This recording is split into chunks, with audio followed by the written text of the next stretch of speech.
गद्य संख्या 1 है। And this is the title of this course. यह इस कहानी का शीर्षक है। एंड टाइटल का अर्थ है शीर्षक। इंडियन सिविलाइजेशन कल्चर मीन्स भारतीय सभ्यता और संस्कृति।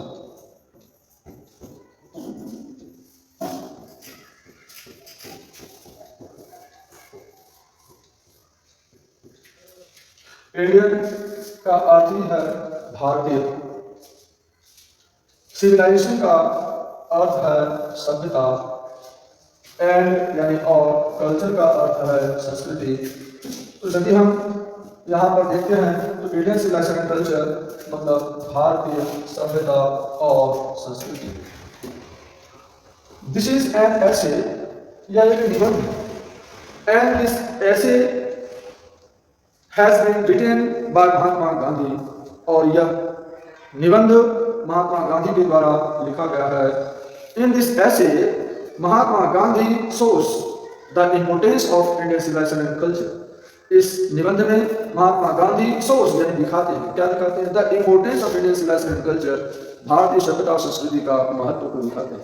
Late us know the introduction of this essay. आने हम लोग इस निबंध का परिचय जाने। तो दिस इज ऑथर और it is also known as writer. ये लेखक, ऑथर का अर्थ होता है लेखक और राइटर का अर्थ होता है लेखक। लेखक हो गए महात्मा गांधी।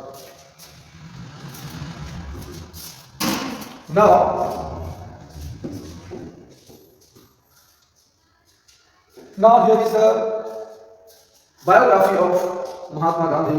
यहाँ महात्मा गांधी का जीवनी दिया हुआ है। Means when was he born, what did he do, what was his importance during freedom fight of India, freedom movement of India, and how Mahatma Gandhi helped India to gain its freedom, etc. Mohandas Karamchand Gandhi, as you know, जैसा कि आप जानते हैं, Mohandas Karamchand Gandhi was his childhood name। Mahatma Gandhi का बचपन का नाम था Mohandas Karamchand Gandhi. And Mohandas Karamchand Gandhi was born on 1869, तो 1869 में पैदा हुए थे। एंड ही डाइड इन 1948, और 1948 ईस्वी में वह मर गए थे। उनका निधन हो गया था, उनका देहांत हो गया था। In another words we can say, दूसरे शब्दों में हम लोग कह सकते हैं, मोहनदास करमचंद गांधी वाज बॉर्न यानी वह पैदा हुए थे इन 1869, 1869 में पैदा हुए थे। And he died, he passed away, वह गुजर गए, वह मर गए इन 1948, 1948 ईस्वी में वह मर गए। Reality he did not die himself, वास्तव में वह खुद मरे नहीं। मींस ही वाज किल्ड, उनकी हत्या की गई, उन्हें मार दिया गया। पॉपुलरली नाउन, लोकप्रिय रूप से जाने जाते हैं, लोकप्रिय रूप से जाने जाते हैं एज यानी के रूप में। किसके रूप में? बापू। लोकप्रिय रूप से बापू के रूप में जाने जाते हैं, और या the father of the nation. The father यानी पिता, किसके पिता? ऑफ द नेशन यानी राष्ट्र के पिता। यानी पॉपुलरली नोन एज बापू और the father of the nation, या बापू के रूप में या राष्ट्रपिता के रूप में लोकप्रिय रूप से जाने जाते हैं। तो ये थे कौन? Was more a spiritual leader, was more यानी थे अधिक, क्या चीज अधिक थे? स्पिरिचुअल लीडर अधिक थे, आध्यात्मिक नेता अधिक थे। Means he always believed in God, वह ईश्वर में हमेशा विश्वास रखते थे। So here it has been written, say यहाँ यह लिखा गया है, he was more a spiritual leader, वह आध्यात्मिक नेता अधिक थे देन मतलब के अपेक्षा। किसके अपेक्षा? एक पॉलिटिशियन, एक राजनीतिज्ञ की अपेक्षा वह आध्यात्मिक नेता अधिक थे। मतलब कहने का है कि पॉलिटिशियन वह कम थे, लेकिन ईश्वर में विश्वास रखने वाला, आस्था रखने वाला नेता के रूप में वह अधिक थे।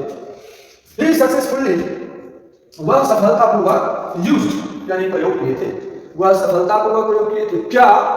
ट्रूथ एंड नॉन वायलेंस, यानी सच्चाई और अहिंसा का प्रयोग वह सफलतापूर्वक किए थे। तो सच्चाई और अहिंसा का प्रयोग वह सफलतापूर्वक किए थे। किस रूप में? एज द चीफ वेपन्स, मुख्य हथियार के रूप में।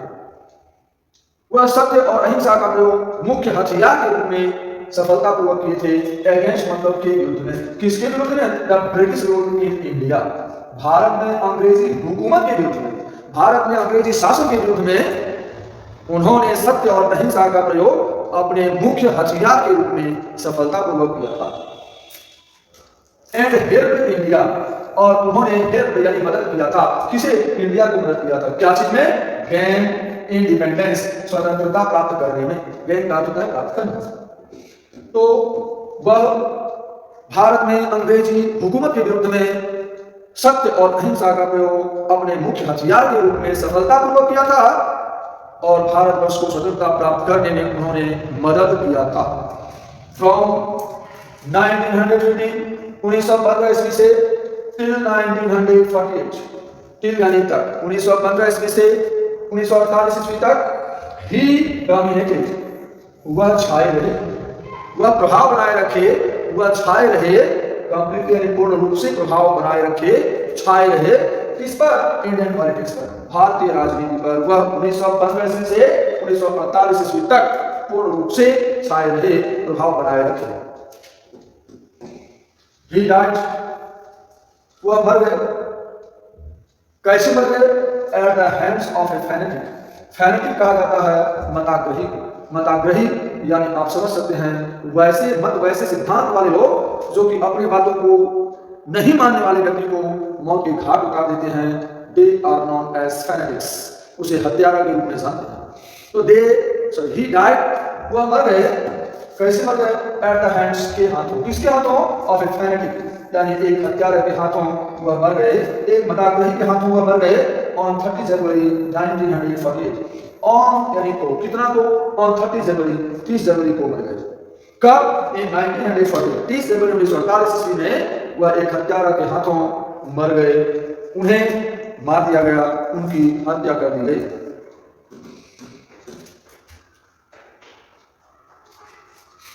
His autobiography, उनकी आत्मकथा। This is autobiography, as perhaps you know, जैसा कि शायद आप जानते हैं। बायोग्राफी, बायोग्राफी दिस इज जीवनी, एंड ऑटोबायोग्राफी मतलब आत्मकथा। There is a difference between biography and autobiography. Autobiography और बायोग्राफी के बीच में एक अंतर होता है। अंतर क्या? What's the difference between autobiography and biography? Autobiography is always written with self, खुद से लिखा जाता है, but biography is always written by other persons. Biography यानी जीवनी किसी दूसरे व्यक्ति के द्वारा लिखा जाता है, but autobiography is always written by the self, खुद के द्वारा लिखा जाता है, वो है आपका ऑटोबायोग्राफी। और जब किसी दूसरे के जीवन के विषय में कोई आदमी लिख रहा होता है, दैट इज बायोग्राफी। तो यहाँ पर है हिज ऑटोबायोग्राफी। हिज ऑटोबायोग्राफी यानी उनकी आत्मकथा। आत्मकथा मतलब क्या? वैसी अपने जीवन की कहानी जो कि आप खुद लिखे हैं, that is called autobiography. His autobiography उनका जीवनी, उनका आत्मकथा। क्या नाम है इसका? माय एक्सपेरिमेंट्स यानी मेरा प्रयोग। माय एक्सपेरिमेंट यानी मेरा प्रयोग। किसके साथ? विद ट्रूथ यानी सत्य के साथ मेरा प्रयोग। सत्य के साथ मेरा प्रयोग नाम का उनका ऑटोबायोग्राफी यानी उनका आत्मकथा। And numerous, and the numerous, numerous यानी अनगिनत, अनगिनत इज काउंटलेस, अनगिनत this can't be counted. And the numerous और अनगिनत आर्टिकल्स यानी लेख, और अनगिनत लेख दैट ही रोट जो कि उन्होंने लिखा था। किसके लिए? फॉर यंग इंडिया, युवा भारत के लिए। उनके his autobiography, his autobiography, his autobiography उनका आत्मकथा का नाम क्या है? माय एक्सपेरिमेंट्स विद ट्रूथ, मैं सत्य के साथ मेरा प्रयोग नाम का उनका आत्मकथा। एंड द न्यूमरस आर्टिकल्स और अनगिनत लेख दैट ही रोट जो कि वह लिखे थे फॉर यंग इंडिया, युवा भारतवर्ष के लिए। एंड द स्पीचेस और भाषण, कौन सी भाषण? दैट यानी जो कि ही डिलीवर्ड वह दिए थे, और भाषण जो कि वह दिए थे कब? ऑन डिफरेंट ऑकेजन्स, विभिन्न अवसरों पर, विभिन्न समारोहों पर भाषण जो उन्होंने दिया था, रिवेल हिम उनको प्रकट करता है, उनको दिखाता है। कैसे? Not only as an original thinker, सिर्फ विचारक के रूप में नहीं, but also as a great master of taste. लेकिन क्या? But also a great master, लेकिन एक महान मालिक के रूप में भी दिखाता है। किसका? किस तरीके से बुद्धि। अनगिनत लेख जो कि उन्होंने युवा भारतवर्ष के लिए लिखा था और भाषण जो कि उन्होंने विभिन्न अवसरों पर दिया था, वे सभी महात्मा गांधी को प्रकट करता है, प्रस्तुत करता है, दिखाता है as not only as an original thinker, सिर्फ एक मुख्य विचारक के रूप में नहीं दिखाता है, but also great master of taste, बल्कि बुद्धि के महान मालिक के रूप में ये सब निबंध और इनके द्वारा दिए गए विभिन्न अवसरों पर भाषण इन्हें दिखाता है।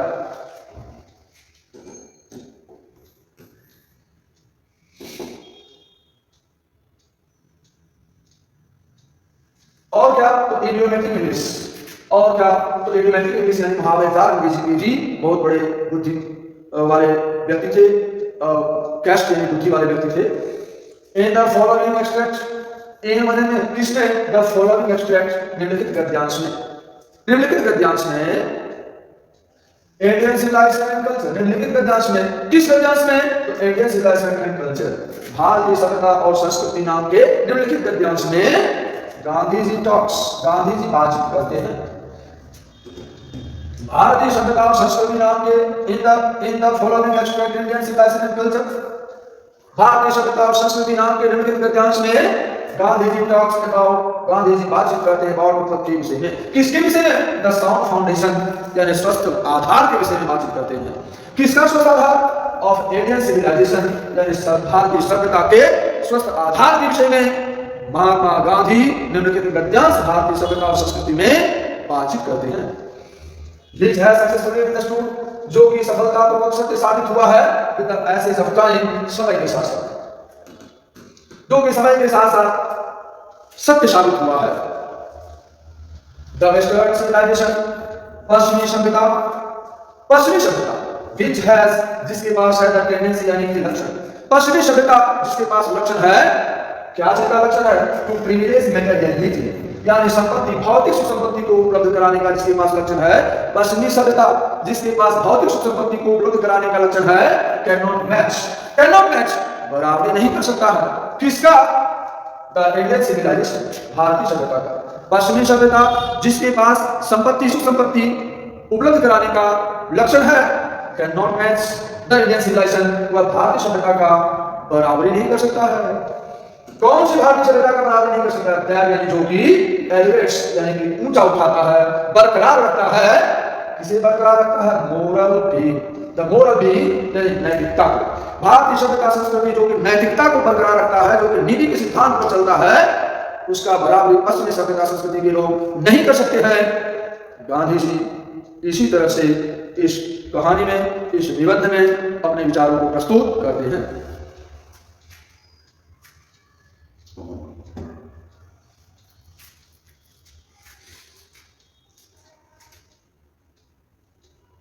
आज हम लोग इस पर आधारित कुछ ऑब्जेक्टिव क्वेश्चंस को पहले देखें।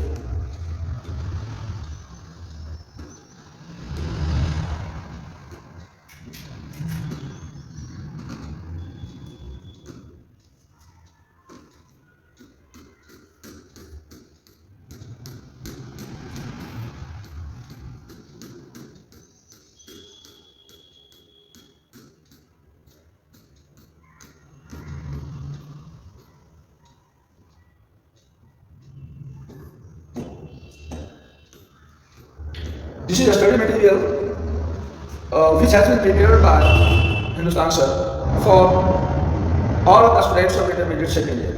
यह स्टडी मटेरियल है जो कि हिंदुस्तान सर के द्वारा सेकेंड ईयर के सभी विद्यार्थियों के लिए से तैयार किया गया है। एज इसी जैसा क्या कहते हैं, practice it for multiple choice objective questions of the course Rainbow part 2 and story of English. इस स्टडी मटेरियल का रैंको पार्ट 2 से भी ऑब्जेक्टिव क्वेश्चंस हैं और स्टोरी ऑफ इंग्लिश से भी है। और क्या, there are about 700 objective questions, इसमें 700 ऑब्जेक्टिव क्वेश्चंस हैं। और देखते हैं, the first question is what was the life span यानी जीवन अवधि या फिर जीवन काल। ये स्पान का अर्थ है जीवन काल, लाइफ स्पान का अर्थ है जीवन काल, स्पान का अर्थ है काल या अवधि। तो हम यहां से शुरू करें तो हो जाएगा जीवन अवधि या जीवन काल। What was the life span of Mahatma Gandhi, यानी महात्मा गांधी के जीवन काल क्या थे। तो ऑब्वियसली उसी स्पष्ट रूप से आप देखते हैं यहाँ पर लिखा है 1869 टू 1948, 1869 टू 1947, 1869 टू 1949। आपने सुना, आपने देखा, आपने स्टडी किया। He was born, वह पैदा हुए थे on October 2, 1869। वह 2 अक्टूबर 1869 को पैदा हुए थे। And he was killed, as you have studied, जैसा कि आपने अध्ययन किया है, he was killed on 30 January 1948। Obviously, the first option is correct। प्रथम ऑप्शन सही है। 1869 में पैदा हुए थे और 1948 में उनकी हत्या हो गई थी। Gandhi ji is popularly known, Gandhi ji is known यानी जाने जाते हैं, और इस पॉपुलरली नॉन लोकप्रिय रूप से जाने जाते हैं एज के रूप में। किसके रूप में? तो the mother of nation, father of nation, sister of nation. तो आप जान रहे हैं कि उन्हें राष्ट्रपिता के नाम से जानते हैं, तो यहाँ पर as father of the nation, वो राष्ट्रपिता के रूप में लोकप्रिय रूप से जाने जाते हैं। This is the third rapid question, ये तीसरा रैपिड क्वेश्चन है, और आप जान रहे हैं व्हाट इज द नेम, नाम क्या है किसका, ऑफ द ऑटोबायोग्राफी यानी आत्मकथा का। ये क्वेश्चन प्राय इंटरमीडिएट में आता है। What is the name of the autobiography of Mahatma Gandhi, Mahatma Gandhi के आत्मकथा का नाम क्या है। तो महात्मा गांधी के आत्मकथा का नाम क्या है? The first option is my experiments with dishonesty, यानी बेईमानी के साथ मेरा प्रयोग। The second option is my experiment with truth, यानी सत्य के साथ मेरा प्रयोग। Obviously as we have studied, स्पष्ट रूप से जैसा कि हमने अध्ययन किया है, the second option is correct, यानी दूसरा ऑप्शन ही सही है। माय एक्सपेरिमेंट्स विद ट्रूथ, यानी सत्य के साथ मेरा प्रयोग। ही यूज्ड, उन्होंने प्रयोग किया था। ही यूज्ड, उन्होंने प्रयोग किया था एज द चीफ वेपन्स, मुख्य हथियार के रूप में। This is weapons, weapons means हथियार।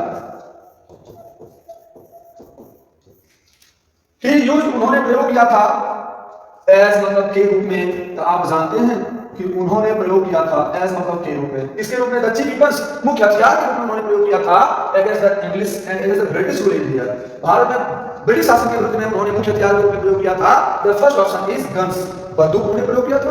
दिस इज ऑब्वियसली इनकरेक्ट, क्योंकि यह जो है स्पष्ट रूप से गलत है। तो sir the second option atom bomb उन्होंने प्रयोग किया था। This is also incorrect. Means he used truth and non-violence, he used truth and non-violence as the chief weapons against the British rule in India। उन्होंने सत्य और अहिंसा का ही प्रयोग भारतवर्ष में अंग्रेजों के विरुद्ध में किया था। He was more a spiritual leader, he was more a spiritual leader, वह एक धार्मिक नेता अधिक थे than a shopkeeper, आपने पढ़ा था, than a politician होगा।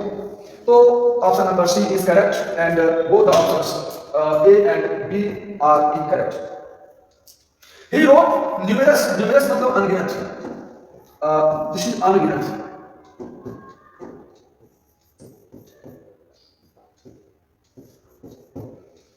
This is अनगिनत, उन्होंने अनगिनत आर्टिकल्स एंड लेख, उन्होंने अनगिनत लेख लिखा था for old India, young India, child India, as we have already studied, जैसा कि आप पहले अध्ययन कर चुके हैं, for young India. Means option number B is correct and option number A and C are incorrect। Gandhi dominated, Gandhi प्रभाव बनाए रखे थे इंडियन पॉलिटिक्स के ऊपर ड्यूरिंग, आप जानते हैं 1915 to 1940, 1915 ईस्वी से 1948 ईस्वी तक गांधी भारतीय राजनीति पर प्रभाव बनाए रखे थे। And following questions are based on the written essay Indian civilisation and culture. निम्नलिखित प्रश्न जो हैं वह भारतीय सभ्यता संस्कृति नाम का जो निबंध है उस पर आधारित है, जबकि ऊपर के प्रश्न जो थे वह जो मैंने आप लोगों को और जो मैंने आप लोगों को गांधी जी का इंट्रोडक्शन पढ़ाया उस पर आधारित था। तो ठीक है, इसके बाद अगले वीडियो में मैं इसके आगे पढ़ाऊंगा, इसके ऑब्जेक्टिव क्वेश्चंस को भी शुरू कराऊंगा। जय हिंद, जय भारत, जय हिंद की सेना।